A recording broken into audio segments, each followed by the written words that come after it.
வணக்கம் உறவுகளை, இன்றும் நாட்பலன் பகுதியூடாக இணைந்திருக்கின்றோம். இன்று கார்த்திகை மாதம் 14ஆம் தேதி புனிதமான ஒரு வெள்ளிக்கிழமை பொழுதில் நாங்கள் இணைந்திருக்கின்றோம். இன்று சுப நேரமாக காலை 6 மணி 7 நிமிடத்திலிருந்து 7 மணி 37 நிமிடம் வரையில் இன்றைய 12 ராசிகளுக்குமான பலன் பகுதியை பார்ப்போம். மேஷம் தனம், ரிஷபம் போட்டி, மிதுனம் ஆர்வம், கடகம் விவேகம், சிம்மம் ஆக்கம், கன்னி பாராட்டு, துலாம் அன்பு, விருச்சிகம் செலவு, தனுசு நற்செயல், மகரம் வரவு, கும்பம் புகழ், மீனம் சுகம். இவை 12 ராசிகளுக்குமான பலன்.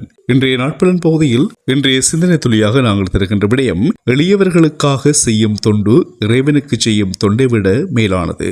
எளியவர்களுக்காக நாங்கள் செய்யும் தொண்டானது இறைவனுக்கு செய்யும் தொண்டை விட மேலானது. இன்றைய சிந்தனை துளியை கேட்டோம். சரி உறவுகளை, இன்றைய நாட்பலன் பகுதியூடாக 12 ராசிகளுக்குமான பலன்களையும் சிந்தனை துளி பகுதியையும் பார்த்திருக்கின்றோம். இன்றைய நாள் முழுவதும் உங்களுக்கு நல்ல நாளாக அமைய வேண்டும் என்று இறைவனை பிரார்த்திக்கின்றோம். நீங்கள் நினைக்கின்ற செய்கின்ற ஒவ்வொரு காரியங்களும் நல்லவைகளாகவும் அவை வெற்றி பெறவும் எல்லோருக்கும் பொதுவான இறைவனை வேண்டிக் கொள்கிறோம். தொடர்ந்தும் நாளை நாட்பலனூடாக சந்திக்கலாம் உறவுகளை. எங்கள் செய்தித்தளத்திற்கு உங்கள் ஆதரவை தாருங்கள். மீண்டும் சந்திப்போம்.